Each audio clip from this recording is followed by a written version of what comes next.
Hello, everyone. So it is good news from here. I have found this amazing opportunity that is going to be of interest to a lot of you, right?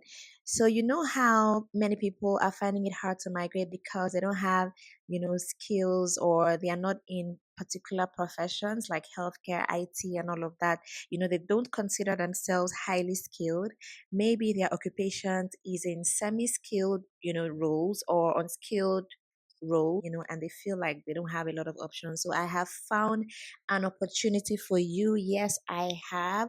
So this is for skills in different professions, even the ones that you feel like are so unlikely. So in this video, you're going to be seeing an opportunity for people like welders, mechanics, gardeners, chefs, bookkeepers, plumbers, cabinet makers, so many opportunities.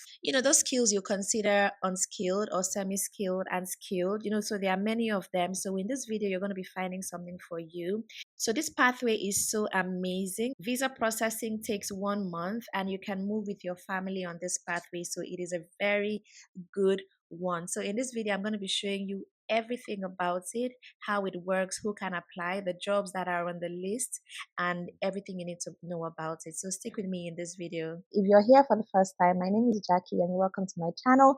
Do subscribe, turn on your post notification bell so you always get first-hand breaking information about ways to relocate abroad, to study, to work, and to leave. And if you've been here before, thank you so much for coming back. I truly appreciate your support. Thanks for always watching. And please do me a favor. I need a favor from you right now. It is free. It is easy. Just smash the like button, hit the like button, like this video just to appreciate the work that I do here. Thank you so much. And if you'd like to talk to me personally, I have a one-on-one consultation, so you can send me an email and we can arrange that so you can talk about your own personal needs for relocation. So the country I'll be talking about in this video is for Denmark. Denmark is this beautiful, amazing country in Europe. It's part of the European Union and also in the Schengen zone as well. So it's a very good country to migrate to. So right now they are looking for foreign workers a lot, right? And the pathway I want to talk about in this video is a positive list scheme. So it's a pathway where you must have specific qualifications and skills that are in demand in the country. The positive list consists of occupations where there is shortage of skilled workers in Denmark, right? So if your occupation is on the list, it increases your chances of obtaining a work visa. So let's head to the website. Let me show you the information directly. So this is the positive list for skilled work. So let's quickly go over the important information here. So what is the positive list for skilled work? So the positive list for skilled work is a list of skilled professions experiencing a shortage of qualified professionals in Denmark, right? So if you have been offered a job included in the positive list for skilled work, you can apply for a Danish residence and work permit based on this scheme. The positive list for skilled work is updated twice a year, 1st January and 1st of July, right? So let's see more information here. So next up is my job on the positive list for skilled work. So let's see them. So here is an overview of all the job titles on the positive list for skilled work arranged according to the professional field. So let's just go over them, right? So for science and engineering associate professionals, we have laboratory assistant, geotechnician, plumber, machine contractor, and foreman. So for health professionals, there is nothing here. And then for business and administration associate professionals, we have import and export employee, sales and account manager, sales consultant, shipping agent, property manager, logistic employee, sales and purchasing, legal secretary, and medical secretary. And then for legal, social, cultural, and related associate professionals, we have parish clerk and head chef. And then general and secretary clerks, we have lead office clerk and office assistant. And then under numerical and material recording clerks, we have bookkeeper, bookkeeping and accounting clerk, and we have payroll bookkeeper. Then for personal service workers, we have chefs. And then personal care workers, we have social and health care assistant. And for this particular one, you'd require the Danish authorization. Because of what the job entails, you need, a Danish authorization for that. And then for market-oriented skills, agricultural and nursing workers, we have landscape gardeners. And then we have bricklayer, carpenter, building painter, and decorator. We have welder, blacksmith, sheet metal worker, industrial technician, CNC operator, mechanic, passenger cars and vans. We have crane mechanic, we have agricultural machinery mechanic, and we have, let's see more of them. We have electrician, we have cabinet maker. So those are all the roles that are listed under this positive list, right? So now we've seen that. So if your profession is listed, so let's go ahead to see more information. What are the conditions? So there is a salary condition, salary and terms for employment. So your salary and terms of employment must correspond to Danish standards. This means that your salary, holiday entitlements, and terms of notice must not be inferior to the standards in the professional field where you are going to work. So you need to read more to find out what works in your professional field, right? So you can click all of this to see the information for your profession. Okay, so there are other things here. There's a lot of information. Okay, in order to be granted a residence permit based on the positive list for skilled work, it is a condition that your employer has met their educational obligations regarding training and apprenticeship. So, training, apprenticeship, and all of that must be done by the employer. So, that information is mostly for the employer. And then your salary must be paid to a Danish bank account, right? And then here are requirements for salary. Your salary can only consist of salary in the form of liquid assets, payments to labor market pension schemes, and paid holiday allowance. And then other salary components like the following cannot be taken into account when assessing the wage level: your paid living and housing expenses, and all of that, your car, paid phone, internet, and other benefits like that cannot be counted as your salary. And then an accompanying family member must not have had its residence permit revoked more than once due to lack of required work permit. One of the conditions for a residence permit under this scheme is that an accompanying family member, that is your spouse, children, has not had its residence permit revoked more than once due to lack of required work permits.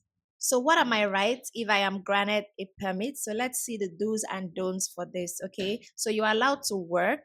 So, you are only allowed to work in the job and in the company that you have been granted a permit to work in. If you are offered a new job, you must apply for a new permit. All right. So, this also applies if you are offered a new position without the same company. So, you need to take note of that. And then public benefits. You must be able to support yourself and your family during your stay. For instance, you are not allowed to receive benefits under the terms of the Active Social Policy Act. So, no public benefits for you. And then residence. A residence and work permit based on the positive list allows you to stay in Denmark for the period of time your permit is valid. And then for Danish lessons, with a residence permit in Denmark, you are entitled to free Danish lessons, so you can learn the language for free. And then how long can you stay in Denmark? Let's see that. How long can you stay? So for entry, if you apply from abroad, you can be granted a resident permit valid for 1 month before you start working. It will give you the time to settle in Denmark. When you apply, you must declare that you can support yourself and any accompanying family member during this time. If you do not declare this, your residence permit will be valid for 14 days before you start working. If you apply in Denmark, your residence permit will be valid from the day you start working. So, residence and work. If you are employed for a shorter period than 4 years, your residence and work permits will normally be valid for the period of your employment. If your employment is for a period of 4 years or more, you will normally be granted a permit valid for 4 years. All right. So 4 years is what you'll be granted, and then you can keep renewing it. So there's room for extension. So as you extend your employment contracts, you extend your residence permit as well. Can my family be granted residence permit? A residence and work permit based on a job in Denmark allows your family to come with you to Denmark. All right. So you can move with your family. A permit can be granted to your spouse, registered or cohabiting partner, as well as children under the age of 18 living at home. So you can go with your spouse and your children on this pathway.